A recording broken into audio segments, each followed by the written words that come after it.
Hello everybody, welcome back to my channel. My name is Alicia and thank you so much for being here today. Happy August 2024. In today's reading vlog, we are reading When Grumpy Met Sunshine by Charlotte Stein.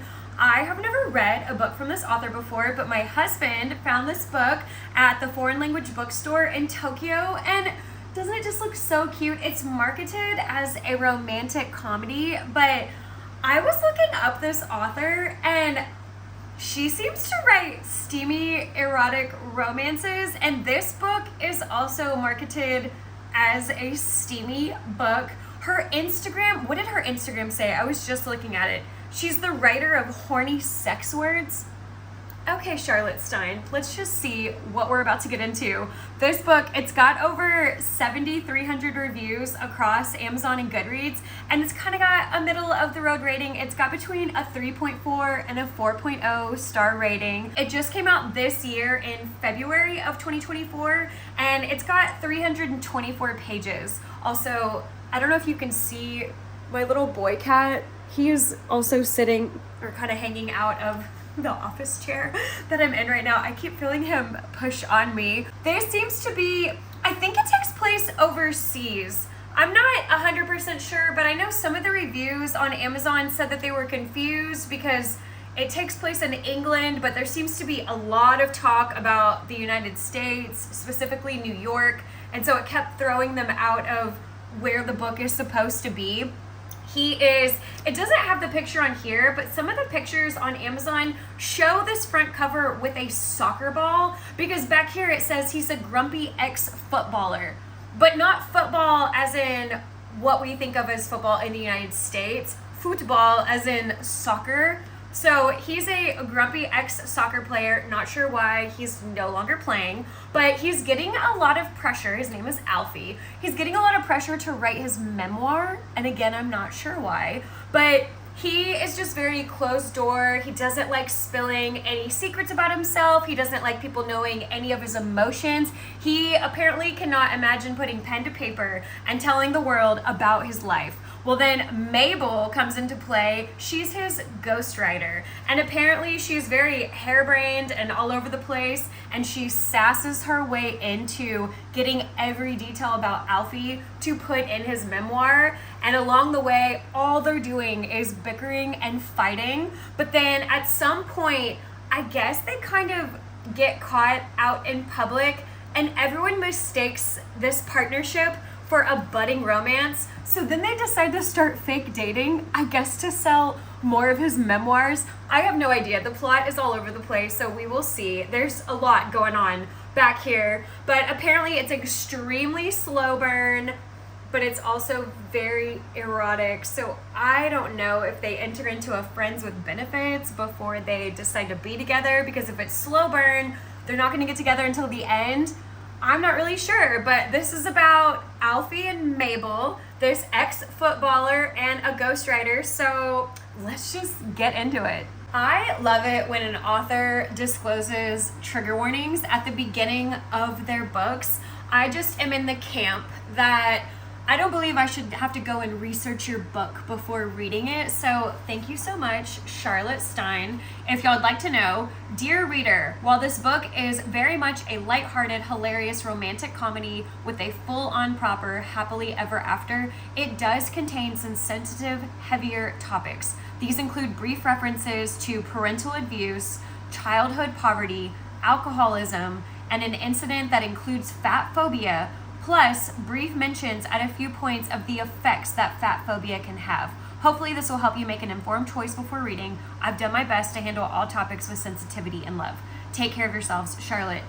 Thank you, Charlotte Stein. Right here, Mabel is reading an email from her agent. The rumor is that Alfie has turned down 17 other ghostwriters, and the agent is trying to say, I think that's just a rumor. At most, he's turned down 10. We already know Alfie is going to be difficult to work with. Also, I see already what people mean by where this is taking place, because the word rumor is spelt the English way, but then at the end of the email, it says that this agent resides in New York. But I mean, hey, this agent could be from overseas and then move to New York.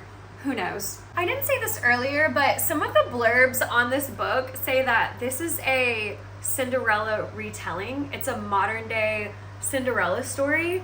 So I'm just curious to know about Mabel's past and if she's got an evil stepmother and some evil stepsisters, and then is Alfie secretly a gazillionaire? Is he a prince? He's an hour late to their meeting. Oh, okay, so we found out he is British. Mabel is immediately blushing. He looked her way and she just turned into a tomato. Her whole face is so red and she can see her face in the reflection of the table and she's just sitting there dying. Okay. We are only on the first chapter. I got to the very end of chapter 1. And Alfie has looked at Mabel. Okay, granted, let's talk about what Mabel is wearing. She is wearing a light pink dress and then a cardigan covered in cherries.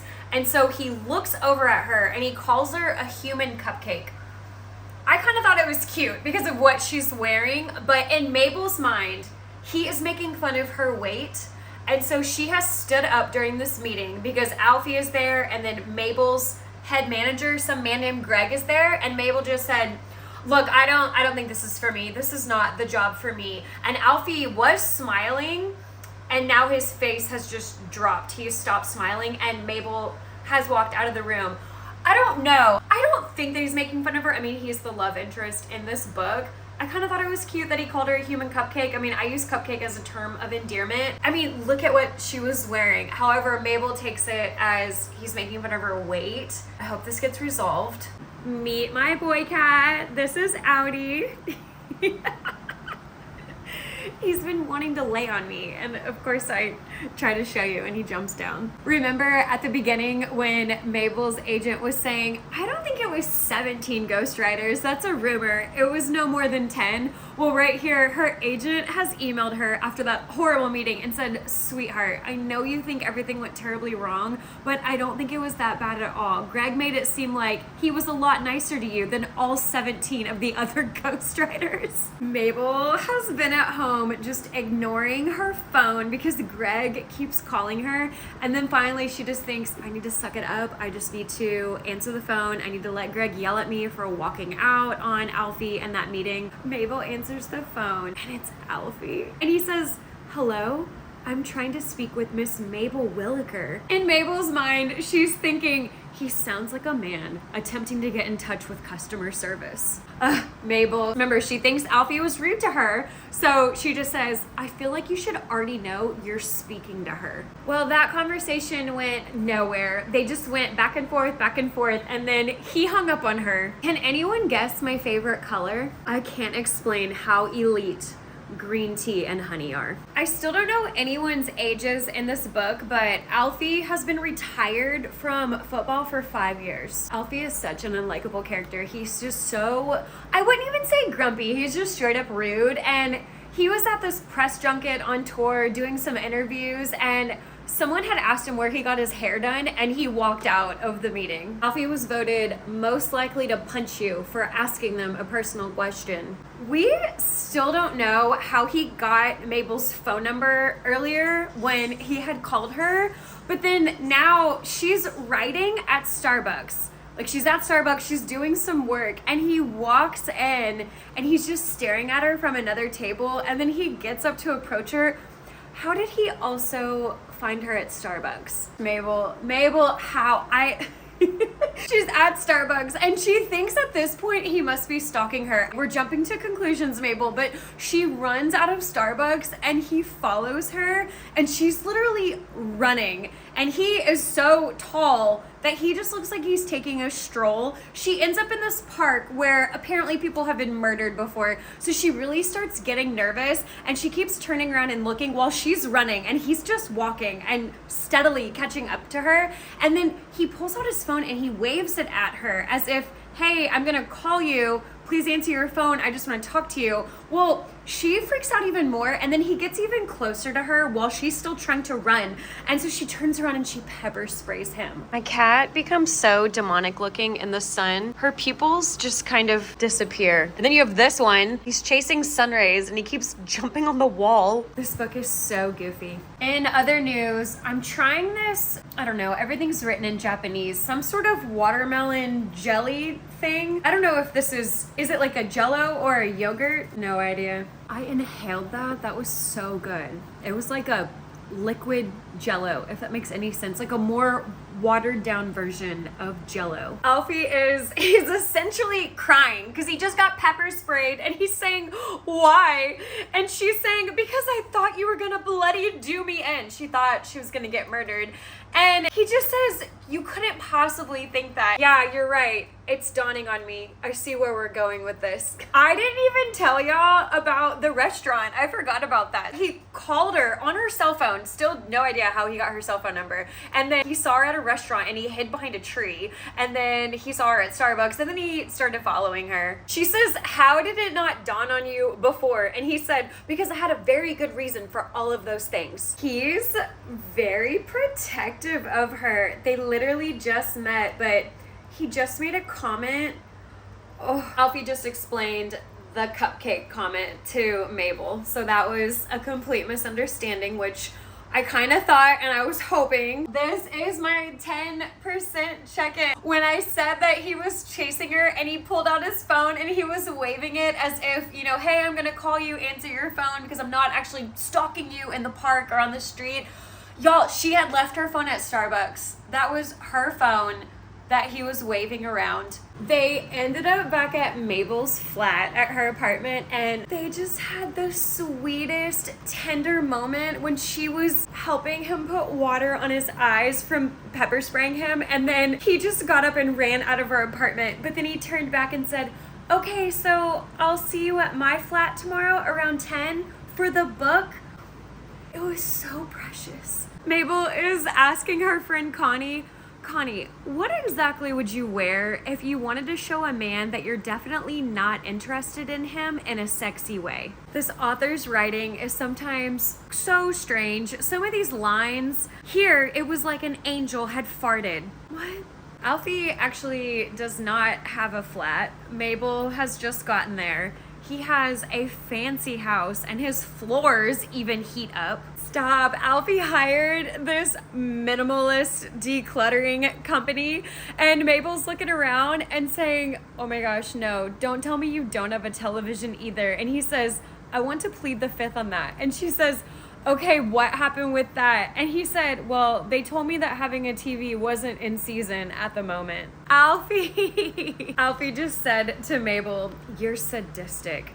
You're like a really evil Mary Poppins. Some of these lines are so goofy in this book. Someone just asked, are you about to show me how to make a spaceship out of a toilet roll tube without getting my good clothes messy? This is my 20% check-in, and at the beginning where it had the trigger warnings from the author about alcoholism, that would be Alfie's dad. He was a major alcoholic, so just throwing that out there if that triggers you. For trigger warnings, both of their dads were actually alcoholics. There was a hair brushing scene.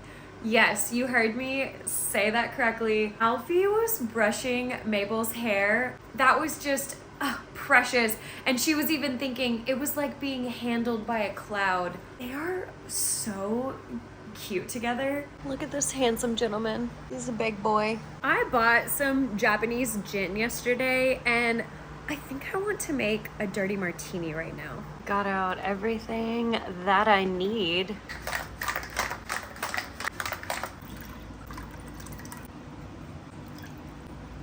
This book, it's so cute. She wrote on this sheet of paper and titled it Questions to Ask / Things to Clarify. And you can see all of her little bullet points. Well, then she decided I'll figure it out later. And so she crumpled up that sheet of paper and threw it towards the trash can. It landed in his shoe, because then on the next page you see he titled it "Answers for You, You Bloody Nosy Parker," and he answered her questions, and then at the very end he said, "Next time you want to make up some daft questions and toss them before I can see or hear how daft they actually are, make sure you actually aim well. I found this scrunched up in one of my shoes even though it was bloody miles away from the bin." Let's go on a walk.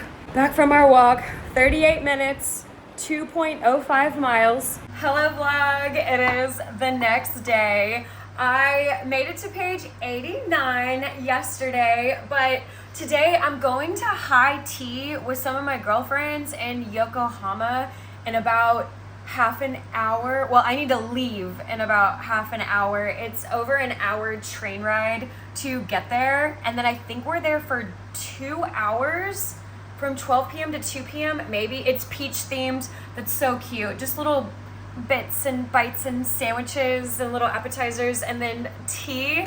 And then we might do this princess karaoke room. I'm not 100% sure, but I don't know how much I'm gonna get read today because I don't know if we're gonna be out all day. I'm not really sure. I can maybe read for the next 20-ish minutes, and then I need to get to the train station. Some of the lines in this book, and I think I was saying this yesterday, but here's another one. "And then he was off again, like a rocket made of rainbows." I don't know what these mean. I've heard the phrase before, monkey's uncle, but right here, "And if he didn't have a jaunty mustache, she was a monkey's uncle." Another one, "How long are you gonna keep me waiting out here like a doorknob?"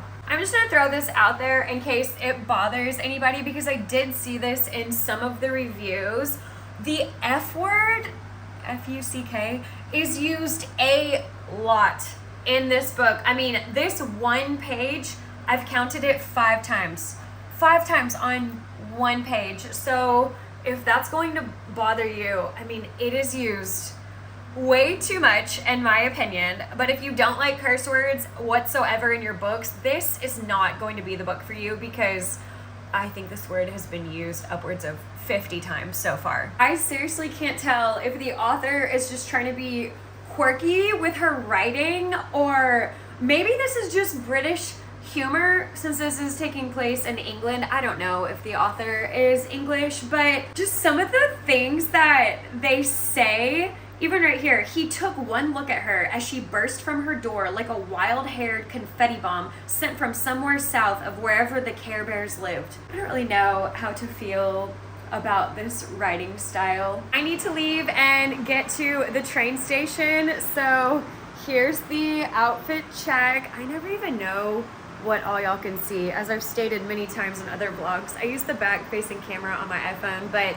I might see you after tea and maybe princess karaoke. I am not 100% sure. It might just be tomorrow when I see you, but have a good day. Bye. Can we just look at my little baby? Look at this angel. Decorated my Kindle once again. I am constantly changing it. Thank you, 7-Eleven. Hello everybody. It has been 3 days since I last got on here. I know we went to that high tea, afternoon tea. That was amazing. That was so much fun.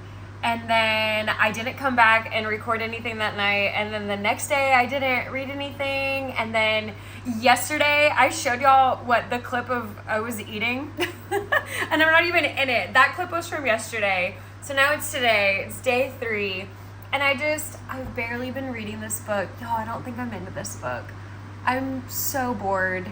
And I don't like the author's writing style. And I'm, a third of the way through. I'm on page 95. And I don't like it. But this is the book for our book club. Also, my husband found this book at the bookstore. We've already paid for it. I don't like DNFing or, did not finish. I don't like not finishing books. So I'm going to finish it. I have plans today, so I don't know how much reading I'm going to get done now, but let's just sit here and read what we can. Someone asked, is Twitter the one ruining democracy? This is my 30% check-in. I've officially made it to 30%, so a third-ish of the book.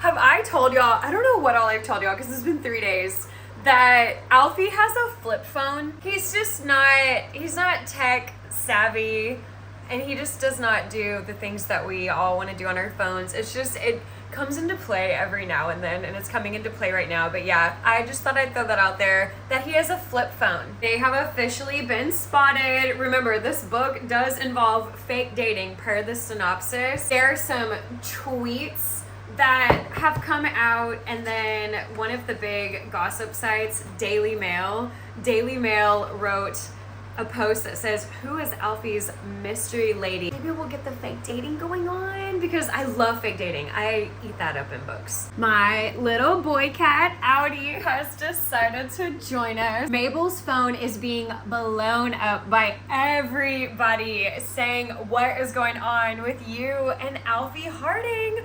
What is up? Her email, her phone, everything. Well, then Twitter. Like I said, Alfie is not tech savvy. He doesn't use social media. So Alfie is one of those people that cannot get a hold of Mabel, because all of this is just blowing up. Who is this mystery woman? And then people are figuring out it's Mabel Williker. They don't know she's a ghostwriter. They think she's a freelance writer. And Alfie creates a Twitter account. I guess he just doesn't realize the whole world can see that. He puts in his bio on Twitter, "Do not talk to me. I am here to talk to Mabel." And then he DMs Mabel, and he just says in all caps, "Mabel, you have driven me to do social media. Answer immediately before something much worse happens." Oh, Alfie. He got into a fight with some paparazzi, and I didn't tell y'all in that last clip, paparazzi were also at her door. This girl is just out here fighting for her life. So then in another scene, Alfie is out at the pub, and there are some paparazzi there, and they're not saying the nicest things about Mabel and the way that she looks. And he says some things, and then one of them was, "How dare you say that about her? She's my true love." Listen, Alfie, he just, I guess, was trying to get paparazzi off of his back and off of Mabel, and then he punches one of the paparazzi guys, and then he headbutts another one. Sir, how old are you? We know Mabel's 33. I don't think I've told y'all that. Mabel's 33 years old. Alfie, how old are you? This fight with the paparazzi has made it to the newspaper, and then it has spread through every social media medium you can think of. And Mabel is just staring at Alfie and just saying, "Why, Alfie? Why did you say that?" Alfie just bared his soul to Mabel, and it was the sweetest thing. I was swooning, because she's asking why who cares if the world is talking about me? No one needs to know anything. It's no one's business. And Alfie just says, I'm not going to read all this whole thing because it is very long, but I'll read part of it. He says, "You are lovely, Mabel, and not just lovely in your soul neither. No, I mean lovely like a painting of someone important from a long time ago, reclining on some fancy thing with their things all soft and their shoulders all round and everything so plush it makes you ache to touch it." My heart. This is my 40% check-in. He is trying to, it's all Alfie. Alfie is trying to persuade Mabel to fake date him, because it's blowing up. And they've signed an NDA. No one can know that Mabel is the ghostwriter for this memoir. And I don't even know if anyone even knows that a memoir is coming out. And so no one knows why they're collabing and working together. No one can know anything because of the NDA. And so Alfie's just saying, it's gotten out of control, and I'm not gonna go and hold a little press conference and just say, "Oh, I was lying. She's actually not the love of my life or my one true love." So he's just trying to get her to agree to fake date him. Alfie just said, "You are the warmest chatterbox I've ever met." I don't even know how this angle is looking. I really want to sit in my reading chair, but little homeboy has just taken it over. He's still trying to persuade her. She's just saying that this is just not what people do. Then she mentions the paparazzi, and she goes, "Typically, footballers who headbutt people are the problem." And he says, "I told you, I didn't mean to do that." And she said, "Okay, how on earth did you not mean to headbutt a paparazzi?" And he said, "My neck just slipped."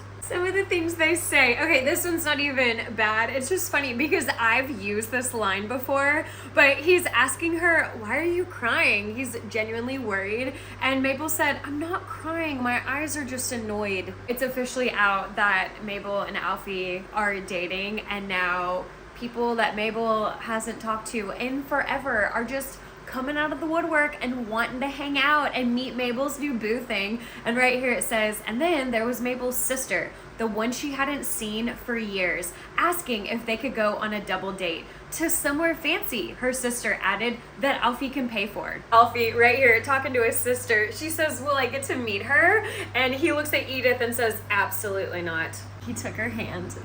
Alfie held her hand. Mabel was having a heart attack. I'm having a heart attack. That was a sweet scene. If they're choosing to fake date, why doesn't Mabel's agent know? Why are they keeping that from her job? Literally the whole point was because of the NDA, but right here her agent has emailed her and said, Mabel, what's going on? Are you okay? I mean, if you are okay, I'm happy for you. Why doesn't she know? This is my 50% check-in. We've made it to 50% in the book, and here's another one of those lines. Don't call me a weirdo, you great turnip. Alfie and Mabel, they do have good banter. I'll give the author that. I love the way that they go back and forth. And right now, Alfie is at Mabel's apartment, and it's kind of in disarray. And he mentions a vacuum cleaner, and Mabel says, but I don't have a vacuum cleaner. And Alfie says, I'm calling the police. The way that they go back and forth, some of this book is cute.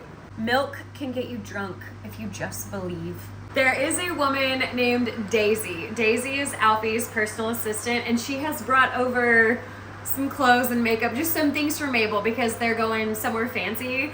And Daisy makes a comment and says, oh, I bet Alfie's already picturing, your chest in this dress. They get so awkward, Mabel and Alfie, and finally Mabel just says, he hasn't seen me naked yet. And then they start going back and forth because remember, they are all over the media. Everyone thinks that they're together, they've been together, they're staying the night with each other.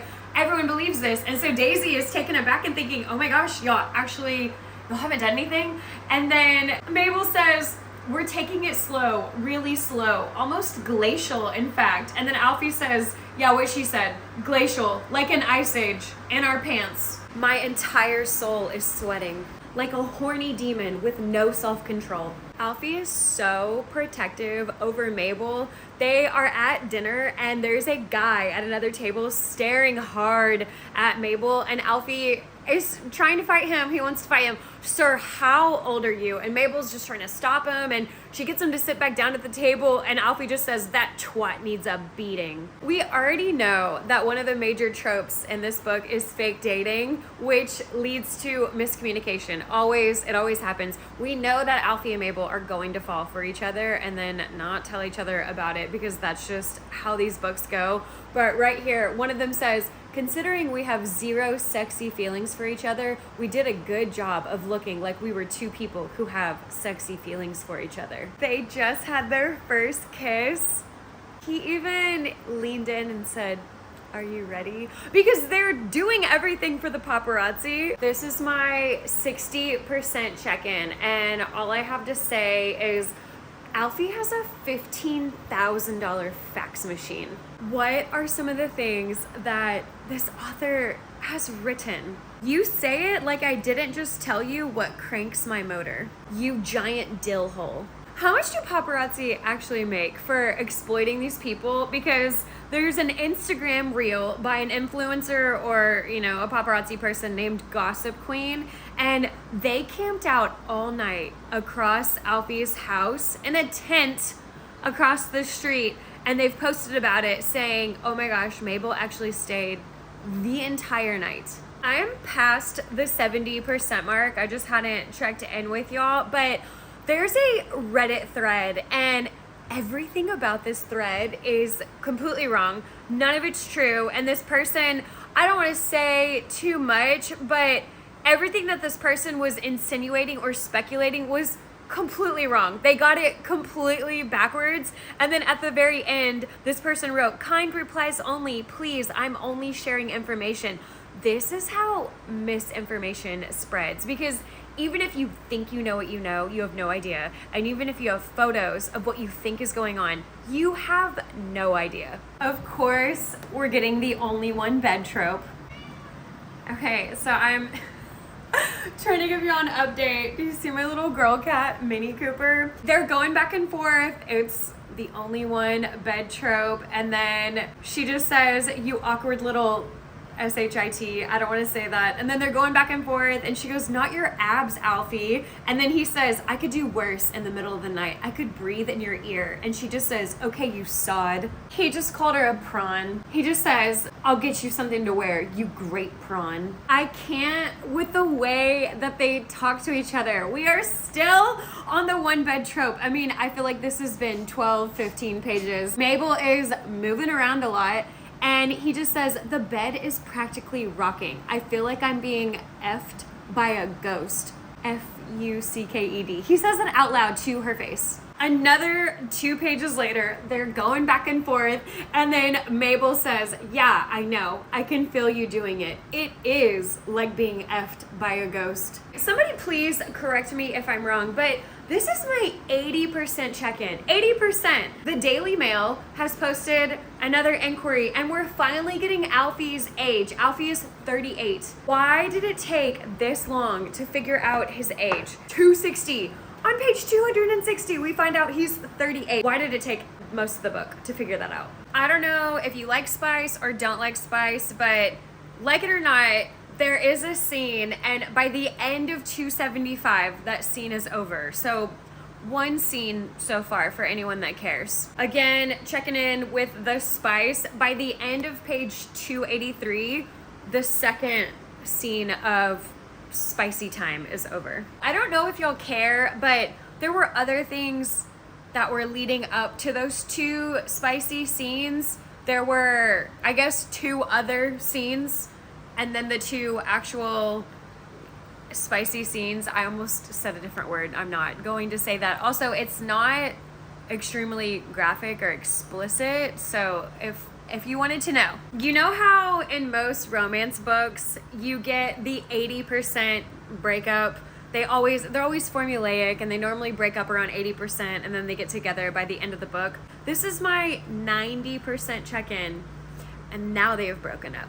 That is a wrap on When Grumpy Met Sunshine. I'm gonna give this book 3 stars. It's cute, but it wasn't for me. And I'm so sorry. I'm sorry. I was not feeling this book. I was not excited about picking it up. I took 3 days off from reading it. I thought I was going into a book slump, but I mean, it was just this book. I didn't want to read it. I'm so sorry. I don't even know really what to say about it. It just wasn't for me. I mean, it had the tropes that I like. I love a one bed trope and I love, Grumpy Sunshine. He falls first, although you're not getting his point of view, but it's pretty obvious that he's falling first, even though we get to read a lot about her thinking, "Oh my gosh, I think I'm in love with him." But that was the other thing. There's tons of dialogue. I know I was reading out to y'all all the random sentences that were being said, and a lot of it was in conversation, but for the most part, that was the only conversation. It's a ton of dialogue. I do like the mixed media. At the end of every chapter, you're getting emails, text messages, Reddit threads, Instagram reels, TikTok feeds. I really like that. I like that a lot. I love mixed media,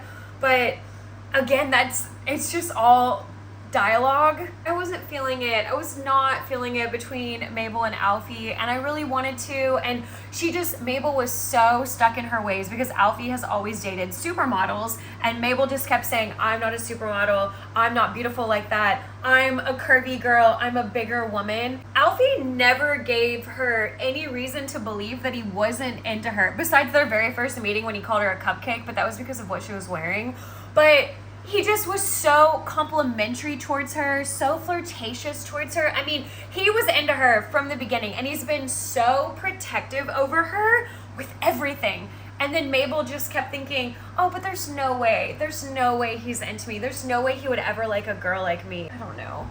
I need to go. My friends are about to be here. They are on their way.